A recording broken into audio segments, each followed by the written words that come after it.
Olá, cursistas do Ciência e Arte Transgredir Científico, turma de 2020. Sejam bem-vindos a mais uma atividade assíncrona. Dessa vez nós vamos analisar de uma maneira geral e trazer uma complementação das atividades e especialmente das temáticas contidas no módulo 1 da nossa apostila do material básico do nosso curso, que se intitula Como a Arte e a Ciência vêm se relacionando ao longo do tempo.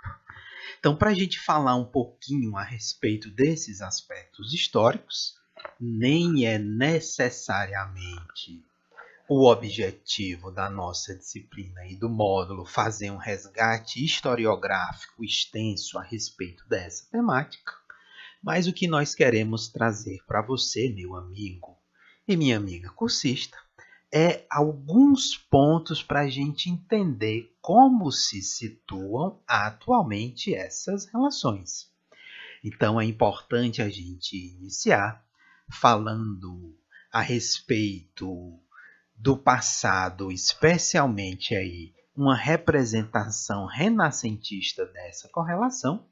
que ganha força aí através das obras de Leonardo da Vinci, que era considerado para o que hoje na idade contemporânea nós chamamos de artista, de filósofo, de cientista e de engenheiro. Então, o módulo inicia especialmente discutindo a respeito aí da obra, talvez, que busque essa correlação da centralidade do homem, do ser humano,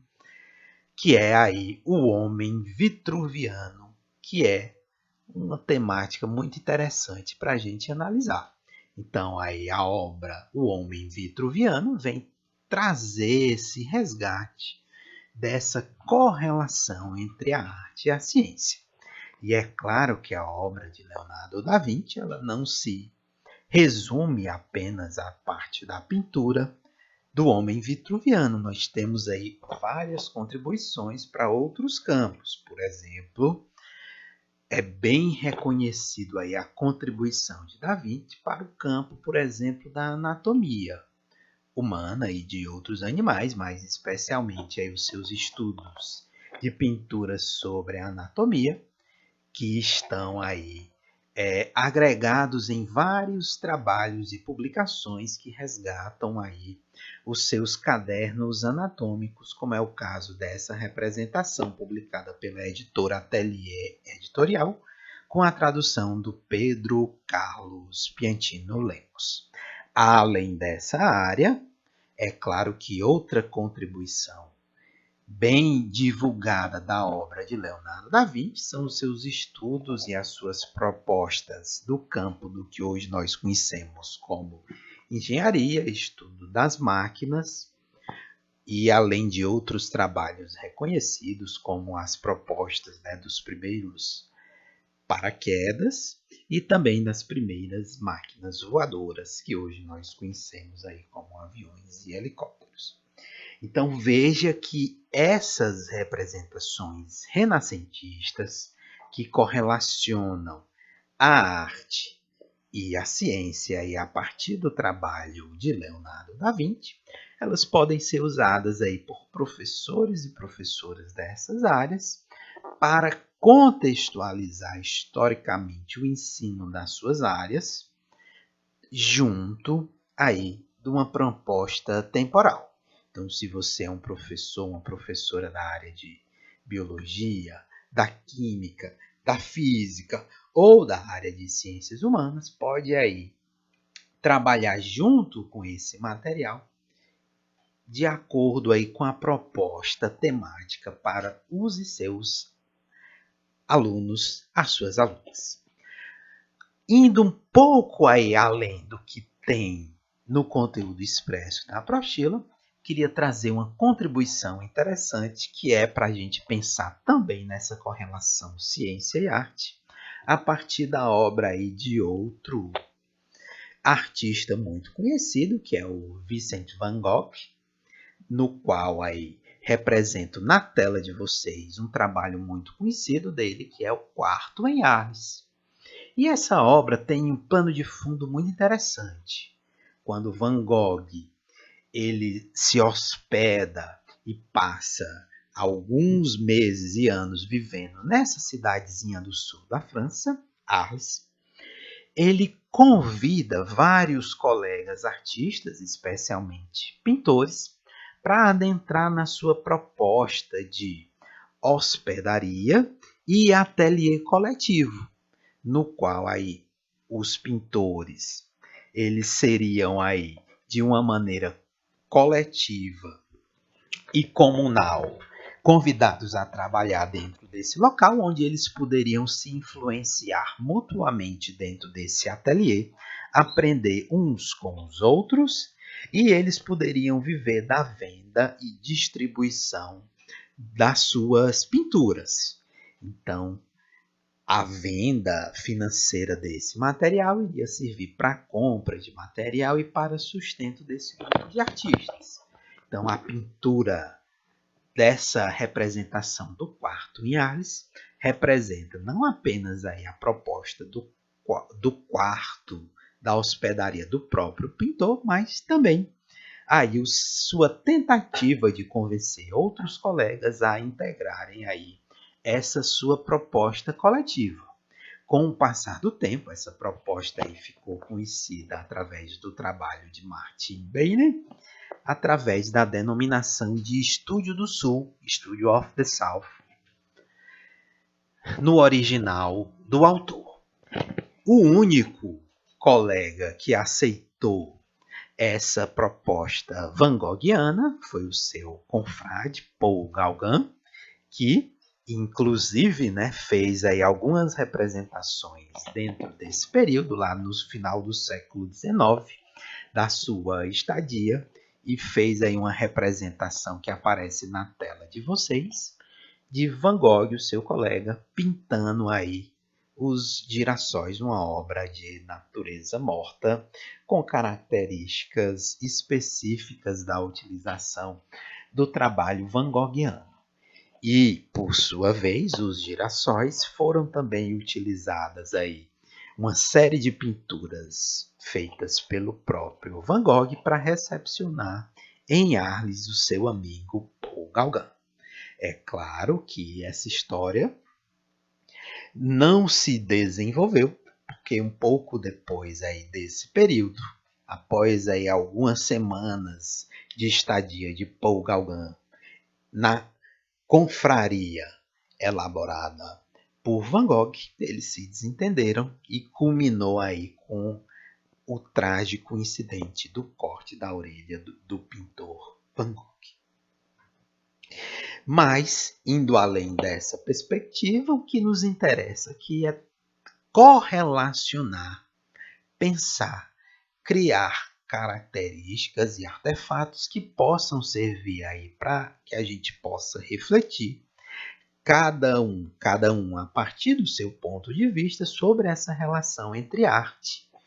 e ciências, e especialmente a relação entre arte e o ensino das ciências, seja as ciências da natureza, seja as ciências humanas, e especialmente porque a arte ela nos permite expressar emoções, percepções, ideias e sensações que vão além das tradicionais representações cognitivas e dos conteúdos dos seus respectivos ramos, seja no caso do ensino das ciências da natureza, seja no caso do ensino das ciências humanas. Então, indo além dessa perspectiva hegemônica e tradicional, nós podemos incorporar o sensível para o ensino a partir dessa correlação. Isso traz uma contribuição fundamental, especialmente para quem é da área de ciências da natureza, porque isso permite a gente avançar com relação aí às representações tradicionais do que é o trabalho do e da cientista e do que é aí a representação da própria ciência, de como ela se desenvolve. Então, ao incorporar características da arte, como a sensibilidade, a criatividade e a inventibilidade, a gente consegue avançar nessas representações, muitas vezes caricaturadas, da visão do que vem a ser o cientista, como representado aqui na tela de vocês aí por essa tirinha charges de anatomia do cientista. Isso também vale para a nossa área irmã, companheira, a área das ciências humanas. Então, o professor, a professora dessa área também pode aí vislumbrar conexões com a arte de uma maneira interdisciplinar para que possa incorporar no seu dia a dia. Então, essa correlação entre as ciências e as artes, elas podem aí servir de uma maneira interessante para a utilização cotidiana do trabalho do professor e do trabalho da professora, e é claro que além de outros profissionais. Mas já pela nossa primeira atividade interativa de apresentação, nós podemos aí compreender que a nossa turma é majoritariamente composta aí por professores e professoras em exercício e também aqueles colegas em formação inicial, os nossos licenciandos e licencianas, os futuros professores e professoras. Então, o objetivo aqui desse módulo 1 é que a gente possa ter elementos para pensar nessa articulação a partir de uma conotação histórica, mas que sirva para a gente compreender especialmente a dimensão atual e presente. Então, tendo como base aí esse caminhar inicial pelo nosso módulo 1, eu convido mais uma vez a todos, todas e todos para que possam aí fazer a leitura mais calma, profunda e divertida do nosso material básico, que é o módulo 1 da apostila Ciência e Arte Transgredir o Científico, para que vocês possam, então, encontrar aí elementos mais interessantes para a prática profissional a partir daquilo que está escrito textualmente no nosso material básico. E é claro que é importante agora a gente falar um pouquinho aí sobre os nossos próximos encontros assíncronos, sempre. Então, uma coisa que é importante a gente destacar é que nós, em outros momentos, iremos discutir aí as 3 dimensões que envolvem essa correlação. Uma primeira é quando a arte ela serve aí de auxílio para aspectos da ciência, como foi o caso daquilo que já foi discutido aqui na nossa turma de maneira síncrona e assíncrona com a brilhante apresentação da Jéssica Costa, que falou para a gente aí sobre os seus trabalhos usando a ilustração científica. Então, esse é um exemplo de quando a arte, no caso a ilustração, ela serve como algo que pode ser incorporado à ciência dos e das cientistas. Outros exemplos que nós iremos trazer são a produção dos dioramas, da paleoarte e também a partir da arte digital feita com o estudo das moléculas. Uma segunda dimensão é quando a ciência faz o caminho contrário, ela serve de inspiração e de elemento agregador para a arte, como é o caso de algumas representações artísticas que vão aí se inspirar em elementos científicos para agregar aí as suas representações de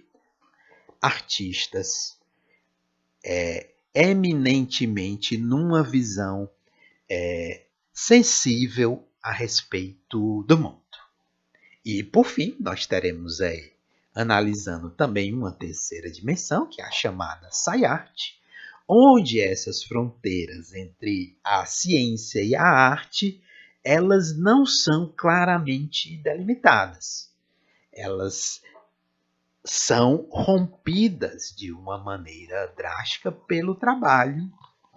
de vanguardistas que são ao mesmo tempo cientistas e ao mesmo tempo artistas. Então nós veremos aí alguns exemplos sobre essas três dimensões, trazendo aí alguns trabalhos feitos por colegas para nossa discussão. E por fim, é importante a gente compreender que esse módulo 1, que nós estamos estudando de uma maneira introdutória nesse vídeo, ele serve aí de pontapé de trampolim para o módulo 2, cuja temática a ser discutida é a arte no ensino de ciências, com foco especial para as ciências da natureza, no qual aí eu deixo vocês já com uma perguntinha interessante para que a gente possa discutir e compartilhar lá no nosso mural. Que tipo de experiências podem ser feitas envolvendo arte e ciência? Então, tendo como base aí esse módulo 1 e essa pergunta que fica para o módulo 2, eu convido a todos e todas, então, a fazer a leitura do nosso material base, que é a nossa apostila. Então, deixo para vocês os nossos contatos, especialmente fiquem atentos às informações que vão aparecendo no blog do Lebil e também, é claro, as informações no mural da nossa turma virtual. Aqui foi Rafael Feitosa, coordenador do Laboratório de Ensino de Biologia, com vocês. Fiquem bem, fiquem com saúde. Abraços a todos e todas.